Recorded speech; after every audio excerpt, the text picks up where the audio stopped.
Amid the searing heat and endless stretches of sand near Sidi Bouzid, a German patrol stumbled across something they had not expected. The desert haze, thick with the dust of retreating armored divisions, had concealed it. An American 37mm M3 anti-tank gun, abandoned yet remarkably intact. The men of the German patrol, weary from months of desert combat, had no idea that this seemingly insignificant weapon would soon alter the balance of warfare. The gun stood untouched by time, pristine against the backdrop of the desolation. Its sleek barrel caught the light in a way that suggested both modernity and something foreign, an enigma left behind by the hasty retreat of the U.S. 1st Armored Division. For a moment, no one seemed to notice its true potential. The officers and soldiers, accustomed to the battered wrecks and malfunctioning equipment left in the wake of retreating forces, quickly dismissed it as yet another underpowered anti-tank piece, a relic of Allied desperation. One of the German ordnance officers, however, was more cautious. His eyes studied the breech mechanism, the precision of its machining. There was something about it that felt out of place. He muttered to himself, "American and new." The officer, a veteran of countless battles, sensed that this weapon was not like the others, but in the heat of the moment, he failed to grasp its true importance, assuming it was simply another misstep in the Allies' often crude attempts at war technology. It wasn't until the first test firing that the weapon revealed its true potential. The thunderous crack of the gun echoed across the dunes, shocking the soldiers who had gathered around. The M3's rate of fire was astonishing. Its accuracy was unmatched. It was far more reliable than they had expected, far more potent. A weapon designed for a different kind of warfare, one that was already leaving them behind. Engineers were called to examine the gun closely, and their inspection left them silent. The M3 was not a marvel of intricate craftsmanship, but rather a simple, straightforward design. Cheap steel, easy components, and minimal machining complexity. Yet its efficiency and effectiveness were undeniable. As it was carefully loaded onto a truck bound for a German evaluation depot, its journey had only just begun. What the Germans did not yet know was that this weapon, dismissed at first as nothing more than an oddity, would soon set in motion a chain of events that would change the course of the war itself. By 1943, the American 37mm M3 anti-tank gun should have been a relic. On paper, it was obsolete. Its small caliber, limited penetration, and relatively low muzzle velocity made it no match for the thick armor of the German Panzer III or IV, the backbone of the Wehrmacht's armored forces. In the harsh calculus of war, it appeared irrelevant, a weapon no longer capable of changing the tide. Yet, when the gun arrived at the German evaluation depot, the assumptions that surrounded it began to unravel. German analysts, accustomed to complex heavy systems, technologies that demanded precise manufacturing and careful assembly, found themselves puzzled. They disassembled the M3 with methodical curiosity, expecting to uncover some secret of American desperation. But as they examined the weapon piece by piece, their initial skepticism slowly gave way to an unsettling recognition. There were no exotic materials, no complicated mechanisms, no sophisticated innovations that marked the cutting edge of military engineering. Instead, they found only a startling simplicity. The construction was utilitarian, easy to mass produce, with parts that could be quickly fabricated using standard tools and materials. What was most surprising, however, was the gun's carriage. The lightweight frame and easy maneuverability spoke to a fundamental understanding of warfare from a different perspective. This weapon was not built for the slow, deliberate engagements that German tanks dominated. It was designed for speed, mobility, and rapid deployment, An infantry support weapon meant to be moved quickly across battle lines, as much a tool of flexibility as firepower. It was a weapon not made for confrontation on the battlefield alone, but for adapting to the ever-shifting nature of combat.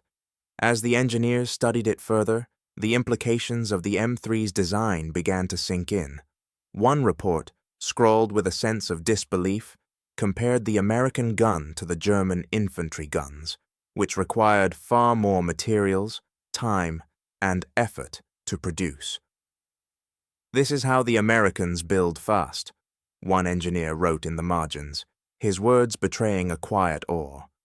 The Americans had managed to create a weapon that was not just functional, but efficient in a way that made German processes seem cumbersome and slow. What the Germans had failed to see at first was that the true significance of the M3 lay not in its firepower, but in what it represented. It was a symbol of industrial philosophy, of mass production, of rapid innovation under the pressure of necessity. And in that simplicity, there was a quiet recognition that the Allies were not just building weapons. They were shaping a new kind of war. A report was drafted in the quiet of a German technical office, its tone measured, its words filled with the weight of a realization few were prepared to acknowledge. The document detailed the American 37mm M3 anti-tank gun, its simple yet effective construction, its easily sourced materials, the relatively low labor requirements. The report, concise and to the point, made a chilling prediction. The United States was on the brink of mastering an industrial philosophy that Germany could not hope to match. The Americans had chosen a path that would allow them to scale weapons production at a speed that, over time, would outpace German manufacturing capabilities. The conclusions struck at the heart of a fundamental difference between the two nations' approaches to war. The Germans had always prided themselves on the precision and quality of their weapons, each piece meticulously designed for optimal performance. But the M3 was different. It wasn't built for elite precision. Instead, it was designed for reliability in mass production, a choice that prioritized quantity over the refined elegance of German engineering. Some German officers could not fathom that such a philosophy would succeed on the battlefield.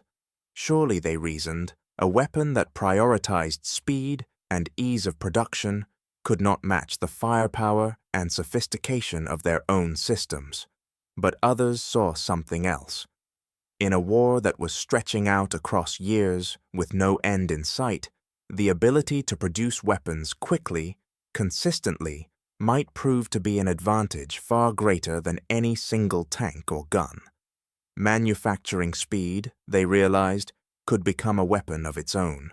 The document highlighted the shifting tide of warfare, where endurance, rather than excellence in individual pieces, might decide the victor. Yet, despite the clarity of its insight, the report was quietly filed away in the archives of the North African campaign, never to be reviewed by the highest levels of German leadership. For all its foresight, it would remain a document unread by the very men who might have acted on its warnings. Still, its conclusions lingered in the minds of those who had witnessed the simplicity and power of the weapon firsthand. What they did not yet understand was that the very philosophy they had dismissed, the value of speed, of mass production, was about to reshape the future of warfare in ways they could never have predicted. From the earliest days of the war, German military doctrine had been built on a singular principle: precision. As the Panzer IV, the Pak-40, the MG-34, each weapon was a testament to meticulous engineering, a perfect marriage of form and function, designed to dominate the battlefield. These were not mere tools of war. They were masterpieces of mechanical design, each crafted with painstaking attention to detail, assembled by skilled workers in well-equipped factories. The Germans took immense pride in their ability to produce high-quality, high-performance weapons that, in their eyes, were the key to battlefield superiority, yet this very belief in the supremacy of precision became their blind spot. As the war stretched on, the German war machine began to face a critical shortage of resources. Skilled laborers were in short supply, and the complex processes required to produce their finely crafted weapons were unsustainable in the face of constant aerial bombardment and industrial strain. Despite this, German officers and generals held firm in their conviction that only the best, the most sophisticated weaponry could ensure victory. They insisted that battlefield superiority was the product of quality alone, that precision, rather than quantity, was the true measure of strength. This belief, deeply embedded in their military culture, would prove to be a fatal limitation. Across the Atlantic, however, a very different revolution was unfolding. In the factories of the United States, the focus was on mass production, on efficiency, on simplicity. It was a philosophy that valued quantity over individual excellence, and it was this shift in thinking that would soon tip the scales. But the Germans, caught in their traditional reverence for superior craftsmanship, failed to recognize the full extent of this industrial transformation. They could not fathom that a nation focused on producing vast quantities of simpler, more reliable weapons could challenge their own finely honed systems.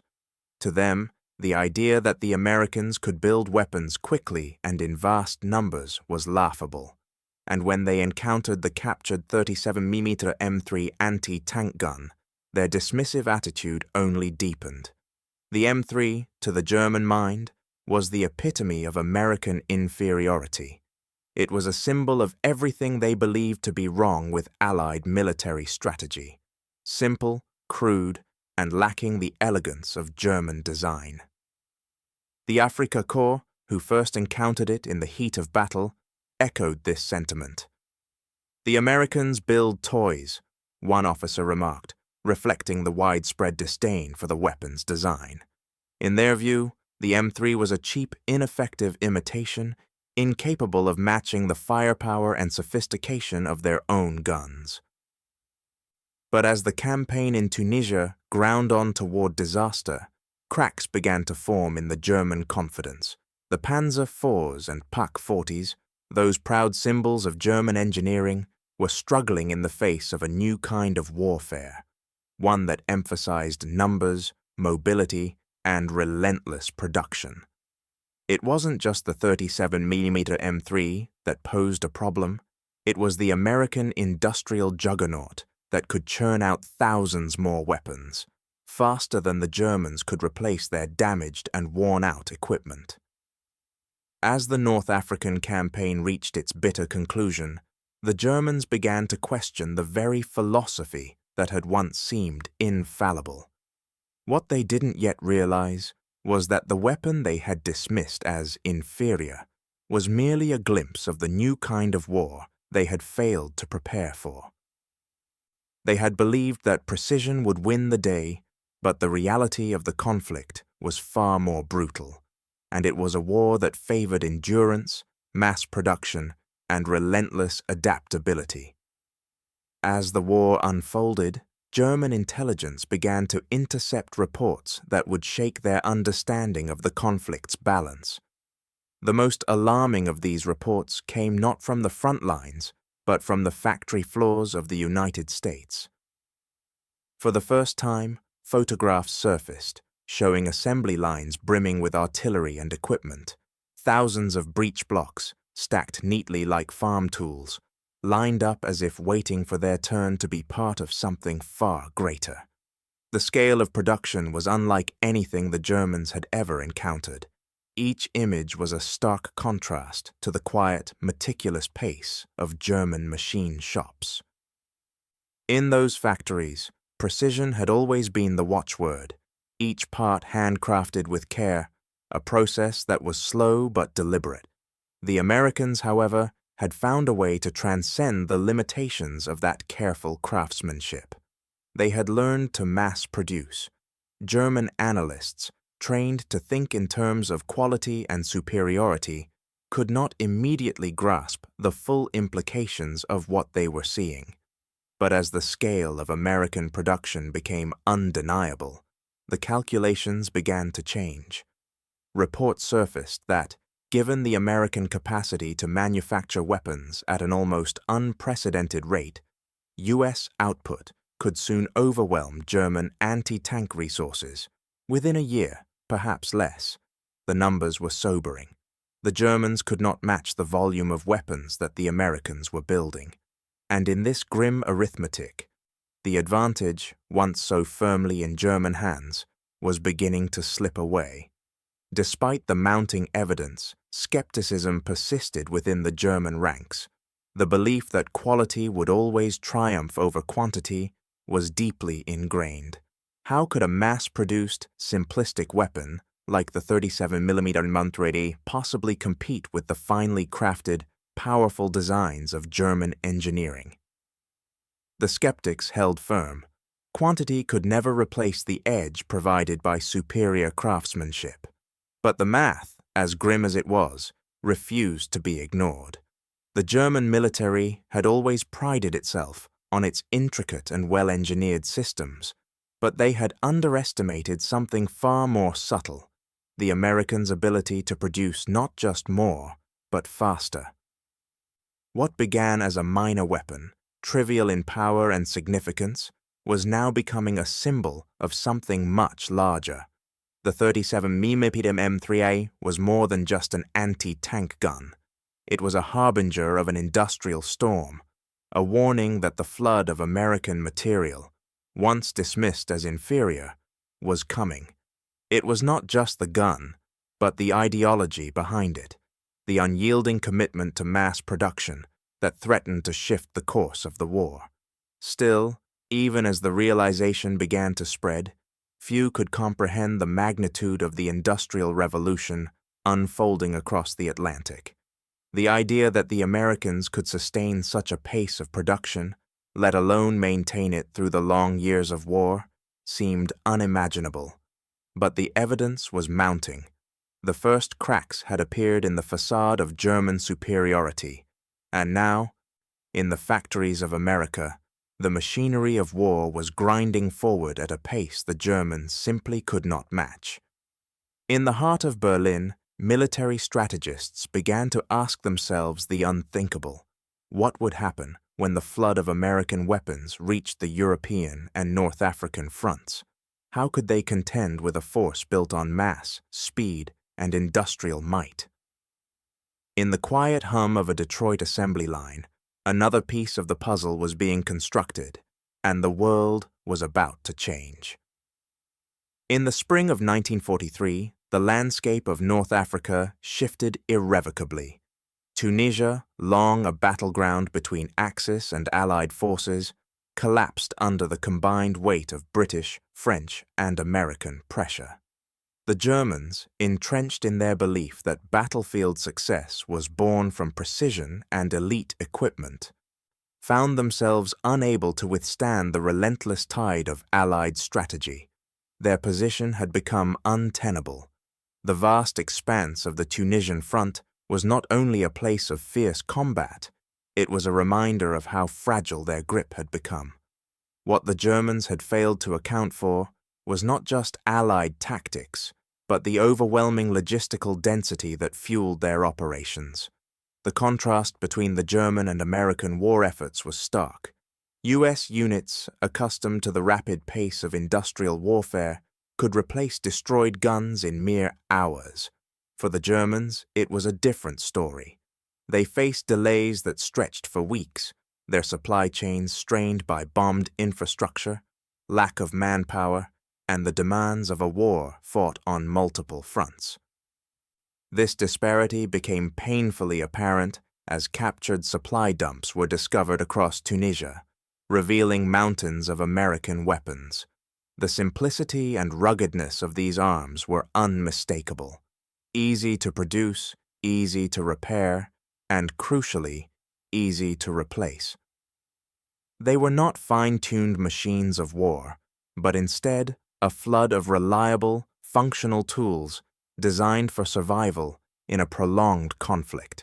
It was in these captured dumps that the German officers began to reassess their assumptions about the 37mm M3 anti-tank gun. They had once dismissed it as an inferior weapon, a symbol of American desperation. But now, faced with the harsh reality of a battle stretched thin by logistical nightmares, the simplicity of the M3 began to make more sense. It was not a weapon of intricate design or fine craftsmanship, but one built with the clear understanding that war, especially a long war, was a test of endurance. The gun's rugged construction, its ability to be mass-produced and swiftly deployed, suddenly held new meaning. The Germans, so used to their own focus on quality and precision, found themselves questioning whether that philosophy alone was enough to win a war, fought not only with weapons, but with resources and resolve. As the Germans retreated in Tunisia, their belief in the superiority of elite weaponry began to feel increasingly isolated from the harsh realities of modern warfare. The evidence was overwhelming. The Americans could produce weapons in vast quantities, and in doing so, they had created a new form of strategy. It wasn't just about superior engineering or tactical brilliance.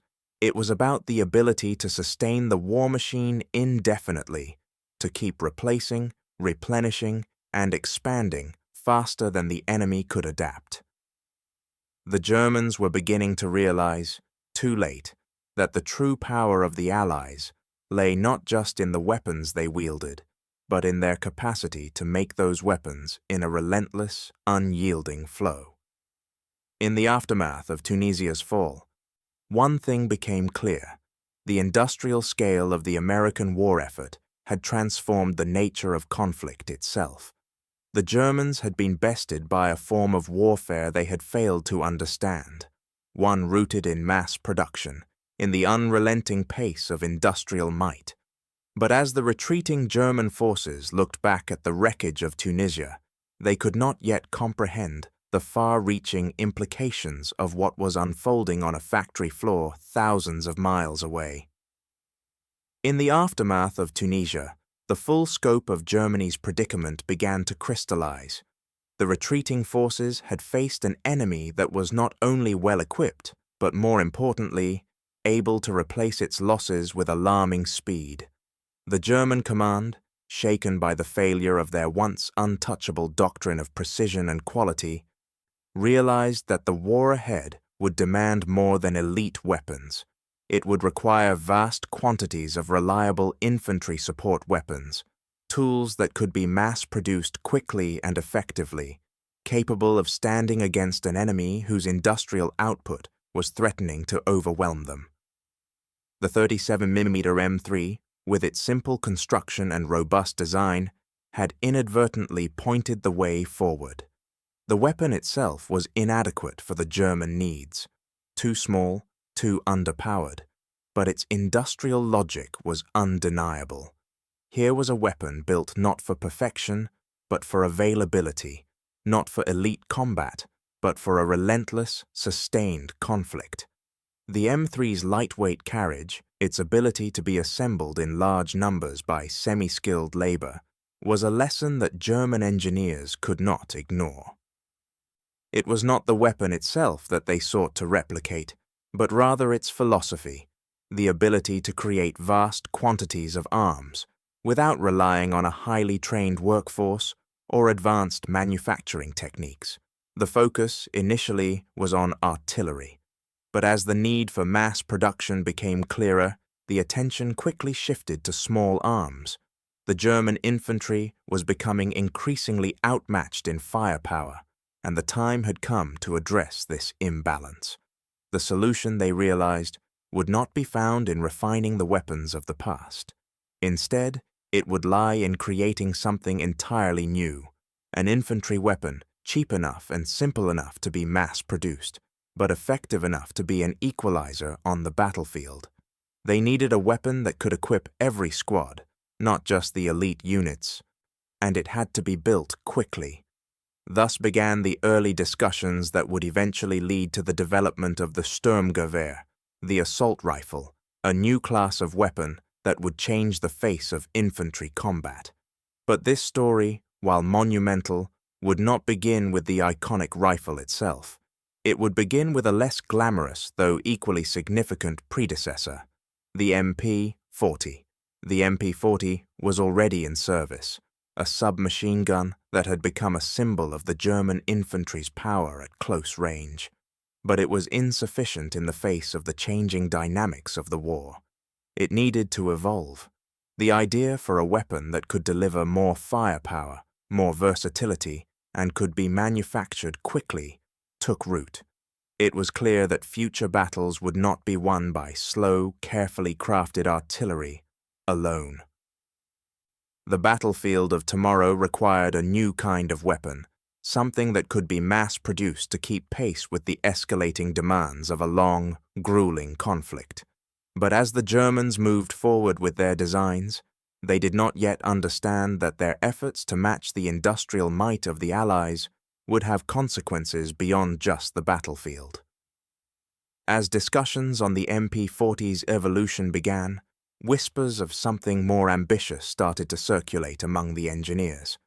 The Sturmgewehr was more than just a weapon. It represented an entirely new approach to warfare. It was the product of necessity, but also of the brutal reality that had begun to reshape German thought. The need for speed in manufacturing, the desire for a weapon that could be mass-produced, and the recognition that war was now a war of numbers. These elements came together to give birth to a new philosophy.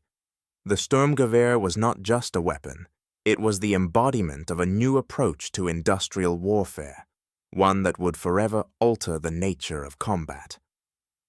In the factories and workshops of Germany, the gears of change were already in motion, but few understood the full significance of what was taking shape. What began as a search for a counterweight to the overwhelming production capacity of the Allies would soon spiral into a project that would overshadow all others, the birth of a new kind of weapon and a new philosophy that would reshape the course of history. The MP-40 was a symbol of the changing face of warfare. Designed with the principle of simple manufacture in mind, it embodied the very essence of the German approach to industrial efficiency. With its stamped parts and modular components, the submachine gun could be assembled quickly in far greater quantities than the more complex rifles of the past. The Germans, faced with the relentless demands of war, found in the MP-40 a tool that could be mass-produced with a degree of speed and cost-effectiveness that few had imagined possible. It was the answer to the call for more firepower, delivered swiftly and with relative simplicity. But even as it became one of the most recognizable weapons of the war, the MP-40 was far from perfect. Its speed of production allowed German forces to equip their infantry with automatic weapons in ways they had never done before. But as 1943 stretched into the grim winter months, it became clear that the MP-40, though a significant leap forward, had its limitations. On the Eastern Front, where battles were defined by vast expanses of territory and brutal close-quarters combat, the demands on infantry weapons had grown more complex. The Soviet Union, with its relentless push westward, had an advantage in the form of the PPSH-41.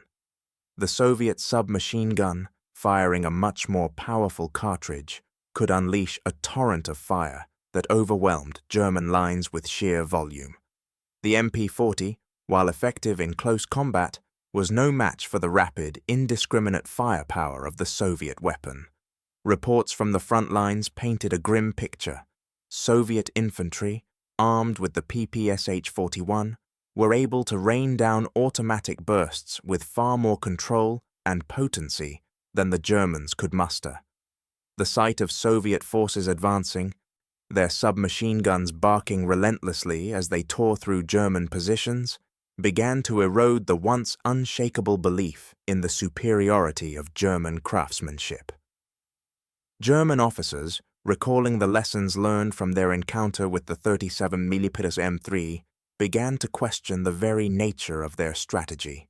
The Americans, they now understood, had built not just a weapon, but an industrial philosophy. The simple, mass-produced American guns had scaled up their own military might. And in the MP-40, the Germans saw the potential for the same approach, an infantry weapon that could be made quickly and in quantity, but one that now needed to be improved upon.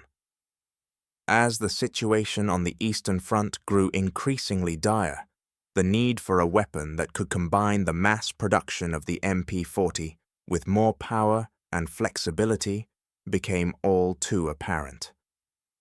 The search intensified for a weapon that could match the industrial scale required by the Germans, while also delivering the kind of performance needed to counter the firepower of the Soviets. The MP-40 had shown them that simplicity in manufacturing could be an asset, but it also revealed a crucial truth. As the nature of war shifted, so too did the requirements for the weapons that would define it. And so, in the depths of wartime desperation, the MP-40's limitations gave rise to a new idea, a new weapon designed not only to meet the demands of mass production, but to provide the firepower that could stand up to the overwhelming force of the enemy. The search for a weapon that could embody both industrial efficiency and battlefield potency would lead directly to the conceptual birth of the MP-44, a rifle that would redefine infantry combat. But what the German engineers did not yet know was that this new weapon, though promising, would open the door to a new era of warfare, one where the very philosophy of weapons production would be tested on a scale they had never anticipated. In the quiet of an armaments factory, the plans for a new kind of weapon were taking shape, one that would challenge the very principles the Germans had held so dear. By 1943, the German military faced an undeniable reality. Their traditional methods of weapon production were no longer enough. The war had transformed into a contest not only of tactical brilliance, but of industrial might, a fact that was becoming impossible to ignore. In their search for an answer to the overwhelming firepower of the Soviet forces, German engineers began to merge several crucial insights. They took the principles that had impressed them in Tunisia, the simplicity, the mass production capacity of the American 37mm M3, and began applying them to their own needs. The era of intricate, finely crafted weapons was over. Instead, they turned to stamped components, simplified machining, and intermediate cartridges. The design of a new weapon, one that could be mass-produced yet still offer the firepower necessary for modern warfare, began to take shape. The early prototypes were named the MKB-42H and MKB-42W, designs that were direct responses to the overwhelming need for a versatile infantry weapon. They echoed the principles that had impressed German officers when they encountered the M3, weapons that were not necessarily superior in precision or performance, but in their ability to be made in vast numbers. The MKB-42W, with its simple construction, modularity, and ruggedness, was proof of concept. Yet, even as these prototypes emerged, the real breakthrough came when factories began retooling their operations. German industry, ever accustomed to precision, now had to pivot toward efficiency. Expensive machining was abandoned in favor of rapid stamping techniques, an industrial shift that allowed for greater production capacity. The numbers were staggering. Once this method was implemented, engineers realized they could produce hundreds of thousands of these new weapons, a scale that had once seemed unimaginable. As the design matured, it would become the Sturmgewehr 44, the world's first true assault rifle. This new weapon, with its ability to fire intermediate cartridges and offer controllable automatic bursts, was the answer the Germans had been seeking. It combined the mobility and rapid fire of a submachine gun with the range and power of a rifle, an innovation that would forever change the course of infantry combat. The Sturmgewehr 44 was not just a weapon, it was a testament to the new reality of industrial warfare. But like so many German innovations, its creation would be mired in bureaucratic missteps. Adolf Hitler, unable to see the weapon's potential, initially rejected it. His dismissal of the weapon was typical of the German High Command's failure to recognize the Industrial Revolution that had begun to reshape warfare. It was another example of a familiar pattern, an unwillingness to embrace the very forces that could tip the scales in their favor. Yet despite this early setback, the weapon's merits soon became apparent. Once it was introduced, production accelerated at an unprecedented rate. In less than 2 years, over 290,000 units were built, a staggering number that proved the power of mass production in warfare. The Sturmgewehr 44 would become a symbol not just of German ingenuity, but of the new era of industrial warfare that had arrived. It was a weapon designed for the modern battlefield, one that could be produced quickly in large numbers and with devastating effectiveness. But even as the Sturmgewehr 44 began to roll off assembly lines, the Germans had already lost sight of one crucial fact. They were not the only ones learning the lessons of industrial warfare. What the Germans did not yet understand was that the weapon they had created, the weapon that would become the backbone of future infantry combat, would soon be surpassed by an industrial machine even greater than their own. By late 1943, the first batches of the MP-43 TOS STG-44 rifles made their way to the front lines of the Eastern Front, where German infantry had endured months of brutal attrition. The war, which had already pushed the German forces to the brink, was about to take a pivotal turn. The soldiers who received the new weapon described it with a mixture of relief and disbelief. The weapon we needed 2 years earlier, the MP-43 STG-44, was not merely another rifle. It was a revelation, a harbinger of a new kind of warfare, one that would fundamentally alter the dynamics of infantry combat. In the hands of soldiers, the STG-44's controllable automatic fire transformed squad tactics overnight. What had once been a slow, deliberate approach to combat now became an exercise in coordinated, rapid, and overwhelming firepower. Platoons began to fight not as individuals, but as fully automatic teams. Each soldier, armed with a weapon capable of sustained fire at mid-range, could engage and suppress targets with a new level of efficiency. The weapon's combination of portability, firepower, and range gave the Germans an edge in close-quarters combat, an edge they had not felt in years. Reports soon returned to Berlin from the Eastern Front, painting a picture of dramatic improvements in combat effectiveness, where once the German infantry had been forced to rely on slow, cumbersome bolt-action rifles and inadequate submachine guns. The STG-44 gave them the ability to deliver rapid, accurate fire at ranges previously unimaginable.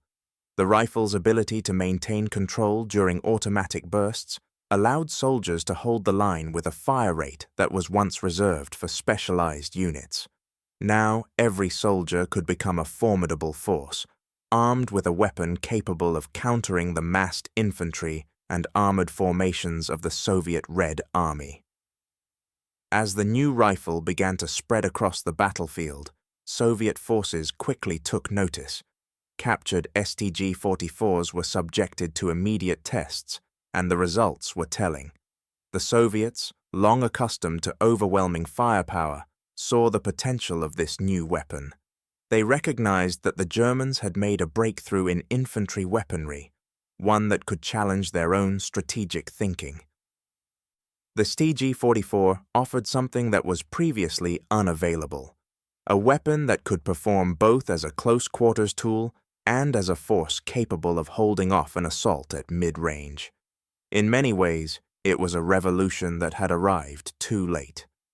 For the German infantry, the introduction of the STG-44 was a moment of revitalization. After months of fighting a war of attrition, they suddenly found themselves armed with a weapon that matched the challenges they faced. The psychological impact was immediate. Soldiers regained their confidence, their faith in their ability to fight back against the tide that had, for so long, threatened to overwhelm them. The STG-44 became more than just a weapon. It became a symbol of resurgence, a fleeting moment of hope in an otherwise dark chapter of the war. Yet even as the tide seemed to turn in their favor, a sense of regret lingered among the German high command. The STG-44 had proven itself on the battlefield, but it also underscored the bitter truth that, had production begun earlier, the outcome of many engagements might have been different. The German infantry had spent years fighting with inferior weapons, slow, cumbersome rifles, and submachine guns that had been no match for the overwhelming numbers and firepower of their adversaries. The STG-44 was the weapon they had needed all along, but now it was too late to reverse the damage done. The sense of a turning point was palpable. For the first time in years, the Germans had a weapon that could match the scale and ferocity of modern warfare. But the question that lingered in the minds of German officers was one of lost potential. What if the STG-44 had been introduced sooner? How much longer could the German forces have held the line if they had been armed with this weapon from the beginning? Despite the STG-44's battlefield success, its arrival on the front lines came at a time when the Germans were already grappling with the collapse of their military fortunes. By the time the rifle found its place in the hands of soldiers, the fronts were crumbling under the relentless pressure of Allied forces. The Eastern Front, once a symbol of German strength, had widened beyond the German capacity to manage, and the Soviets, emboldened by their victories, were pushing westward with unyielding force. The STG-44, a weapon designed to revolutionize infantry combat, arrived amidst this chaos. A last-ditch effort to reassert the kind of battlefield supremacy that had long since slipped out of reach. The problems that had plagued Germany for years now conspired to limit the weapon's true potential. Allied bombing raids, increasing in intensity as the war dragged on, disrupted the factories responsible for producing the critical, stamped components that the STG-44 depended on. These attacks crippled the German ability to scale production, leaving them unable to meet the demand for the new weapon. Even more devastating was the shortage of ammunition. Although the rifle was designed for efficiency, the mass production of its ammunition proved a logistical nightmare. German factories, already stretched thin by the demands of the war, simply could not produce enough cartridges to equip the thousands of soldiers now armed with the STG-44. The rifle, despite its promise, was rendered impotent by the very supply chain it had been built to support. Meanwhile, the Eastern Front expanded faster than production could respond. The Red Army, having regrouped and reinforced, pressed forward with ever-increasing strength. German infantry, despite their newfound confidence with the STG-44, found themselves increasingly isolated, cut off from vital supplies, and outnumbered by a force that could replenish its own ranks far more effectively. The promise of a mass-produced infantry revolution, once the hope of Germany's military planners, began to fade into a bitter memory of logistical frustration. The Germans had understood the importance of industrial warfare too late. Their attempts to harness the power of mass production, while commendable, were thwarted by the overwhelming demands of a war on multiple fronts. The STG-44's existence became a stark symbol of what could have been. German commanders, watching their forces struggle, could not help but acknowledge that the rifle embodied lessons learned far too late. It was a weapon that exemplified the shift in warfare, one where industrial might was as decisive as tactical brilliance. Yet, even as they recognized its value, they also understood its limitations. Had the STG-44 been introduced earlier, with the full support of a robust industrial machine capable of sustaining it, the outcome of many engagements could have been different. But the war had already moved beyond the point where a single weapon could shift the tide. The rifle was not just a weapon, it was proof that Germany, too, had come to understand the true meaning of industrial warfare. It was the realization that warfare was no longer fought solely with soldiers and tanks, but with the unrelenting power of mass production. And yet, that realization came too late. The STG-44, the weapon that embodied the future of combat, would never fulfill its potential. By the time it was ready, the German war effort had already reached the point of no return. The question now, as the STG-44 began to trickle into the hands of a weary and overstretched military, was not whether the weapon would win the war for Germany, but whether it could even slow the inevitable collapse. In early 1945, with the collapse of Germany looming ever closer, the High Command launched a desperate attempt to turn the tide. The STG-44, finally recognized for its potential, became the focus of an accelerated production effort. Faced with an increasingly desperate situation, the Germans turned to emergency measures to increase output. The logic that had been applied to the American 37 mm M3 gun, the principle of mass production over perfection, was now being mirrored in German factories. Speed, not quality, became the priority. It was an acknowledgement of the grim truth. The war was no longer about fine engineering, but about survival, and the only way to survive was to produce more weapons, more quickly than the Allies. In their rush to meet the growing demand, German engineers took shortcuts that reduced the rifle's quality but allowed for an increase in quantity. Stamped parts replaced finely machined components, and assembly lines that had once emphasized precision now focused on speed. The result was a weapon that, while still formidable, was no longer the finely crafted instrument it had been when first introduced. As the war strained every resource and manpower dwindled, the STG-44, once a symbol of German ingenuity, was now a product of desperation. The irony of this shift was not lost on anyone who had seen the rifle's early promise. What had been conceived as a carefully refined tool was now reduced to a quantity over quality model, a reflection of the very industrial philosophy that Germany had ignored for years. Volkssturm units, hastily formed from older men and young boys in the final months of the war, were the first to receive these new rifles. Armed with the STG-44, these makeshift soldiers were thrust into combat with little to no proper training. Though the weapon was designed for ease of use and could be effective in the hands of a trained soldier, the Volkssturm soldiers lacked the experience and cohesion to wield it effectively. In local engagements, the STG-44 could still shine. Its rapid fire, range, and accuracy were unmatched in close-quarters combat, and it gave the defenders a brief edge in the urban battles that now consumed Germany's cities.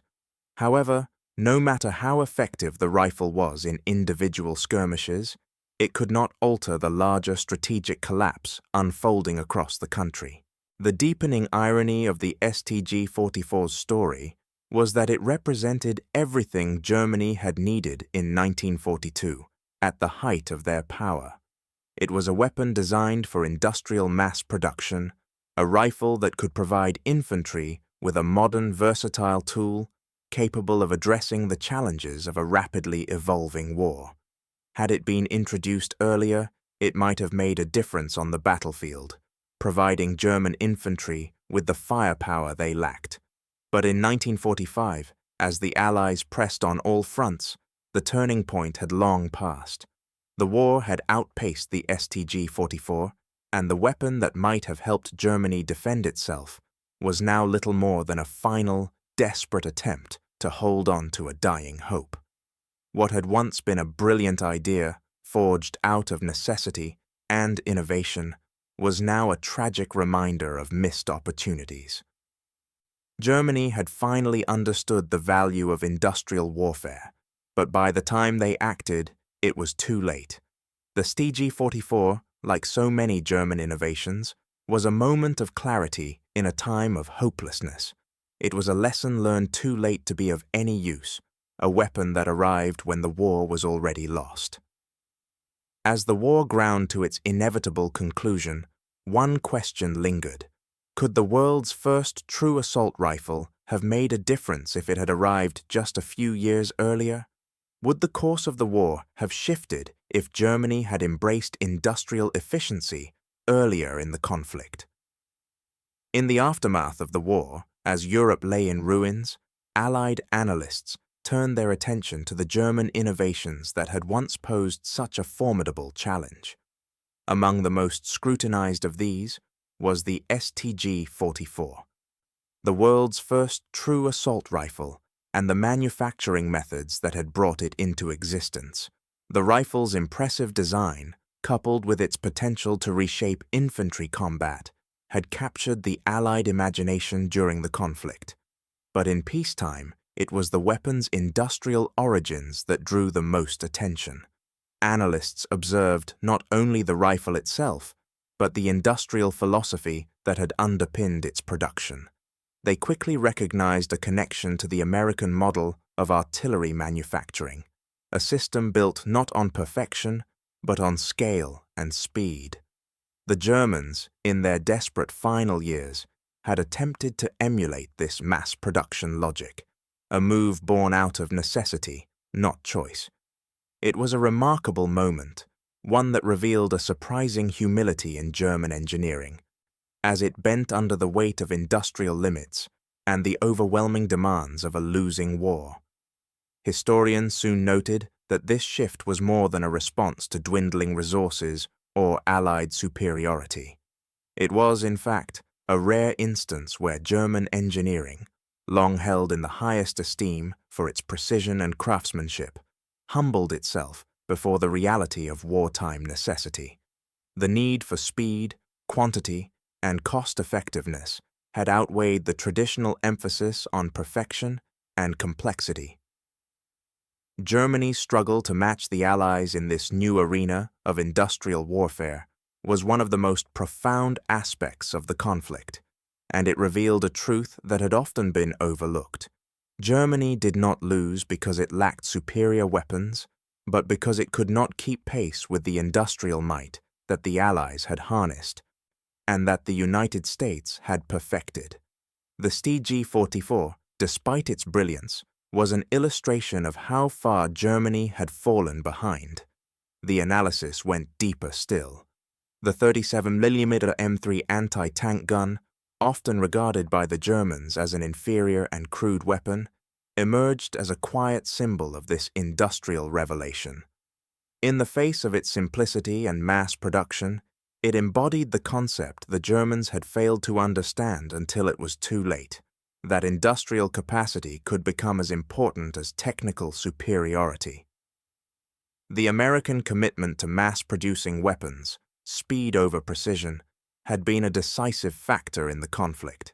It was a lesson that the Germans had learned only at the point of desperation, and yet they had adopted it in their final days, too late to affect the outcome.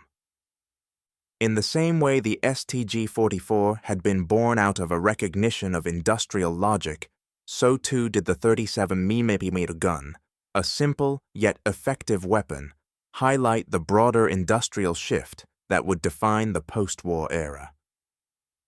The conclusions drawn by Allied analysts were sobering. The war had been won not by the excellence of the weapons alone, but by the unrelenting power of mass production, the ability to produce vast quantities of effective arms faster than the enemy could destroy them. The StG-44, as advanced as it was, had been part of an industrial process that was too late to make a meaningful difference. The Americans had not simply beaten Germany with better technology, they had done so with superior industrial capacity, the ability to churn out weapons in vast quantities. The rifle became more than just a symbol of tactical innovation, it became a symbol of what Germany had failed to achieve, the fusion of industrial strength with military strategy. The legacy of the STG-44, then, is not just in its design or its place in military history.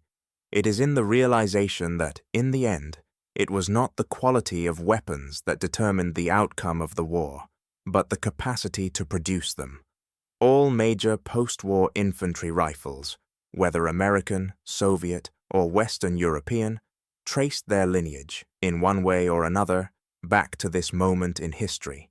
The lessons learned from the STG-44's design and from the industrial efforts of both the Germans and the Allies would reverberate throughout the Cold War and into the future of military technology. What began as a weapon of desperation would, paradoxically, define the future of military production and combat.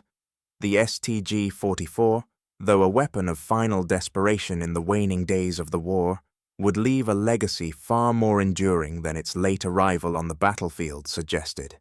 Its design would directly influence the development of the AK-47, a rifle that would go on to become the most produced firearm in history.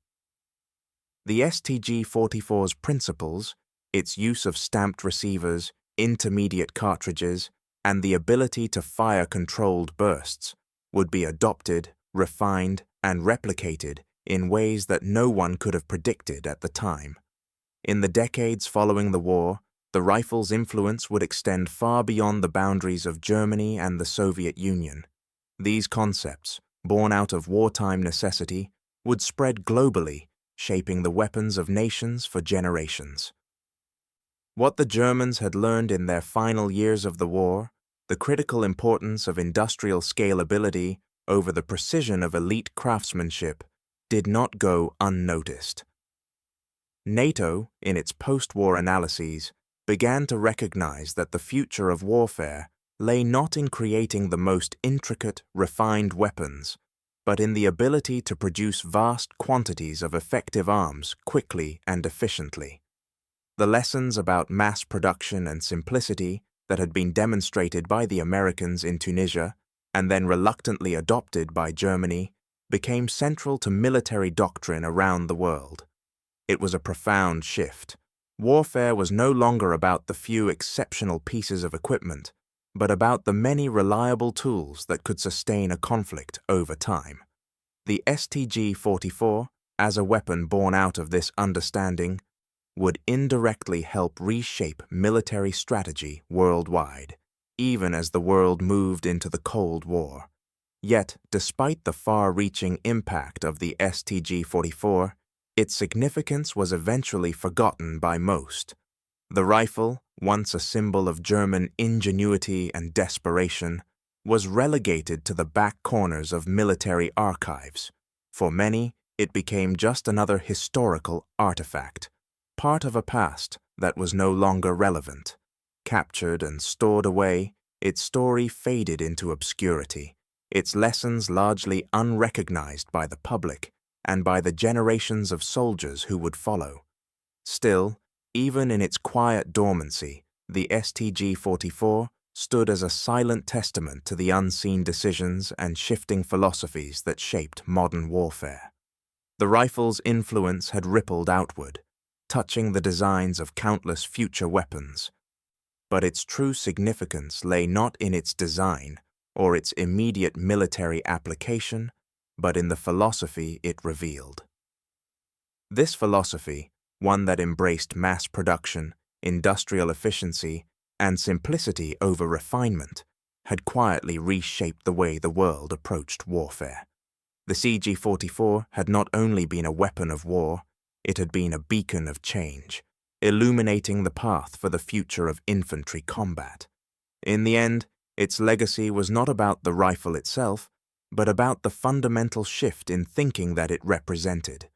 The world had learned, through both necessity and innovation, that victory in modern warfare would not be determined solely by technological superiority, but by the ability to produce weapons in vast quantities, quickly, efficiently, and at scale.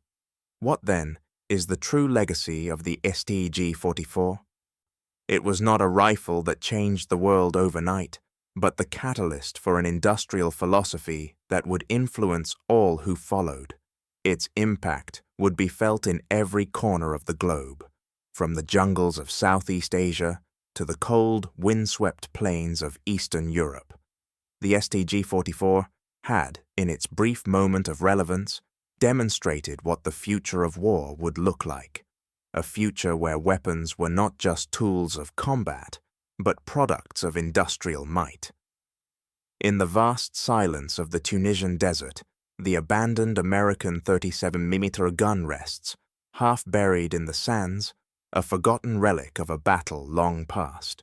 The weapon, though small in stature, holds within it the seeds of a transformation that would change the nature of modern warfare. It is easy to overlook in the face of grand tanks, massive artillery, and towering fortifications. Yet, in its simplicity, it carries a significance far beyond its size. The 37mm gun, though barely noticed by many, became a turning point in the war, its impact both quiet and profound. What appeared to be an insignificant piece of military hardware was, in fact, the smallest weapon in a much larger story, one whose consequences would ripple through history. For the German engineers who first encountered it, the 37mm gun was an uncomfortable reminder of a shift they had yet to fully comprehend. In its utilitarian design, it revealed a vision of warfare that Germany was not prepared to accept. The simplicity of the gun's construction, lightweight, mass-producible, and effective, struck at the heart of a military philosophy that had always prized precision and complexity. The Germans had, for years, believed that the key to victory lay in the superiority of their finely crafted weapons, the marvels of German engineering that dominated the battlefield. But the 37mm gun, with its practical efficiency, exposed the fragility of that industrial ambition. Here was a weapon built not on meticulous craftsmanship, but on the understanding that war, particularly in its modern form, was no longer about the finest individual tools, but about producing vast quantities of reliable, functional arms. This realization, born from a small, abandoned weapon in the desert, was the catalyst for the creation of the STG-44. The rifle, with its mass production methods and efficient design, would emerge as the German military's answer to an industrial revolution they had long ignored. The STG-44 was born of necessity, a product of desperation as Germany faced the reality of a war on multiple fronts, drained of resources and manpower. In the wake of the 37mm gun's quiet message, the STG-44 would become the symbol of a late understanding. The Germans had finally recognized that industrial capacity, not just superior engineering, was the key to winning a modern war. But by the time they acted, the war was already lost. The arc of the war, in many ways, can be traced back to that quiet moment in the sand, when a small weapon was abandoned in the desert, unnoticed by most, yet profoundly influential.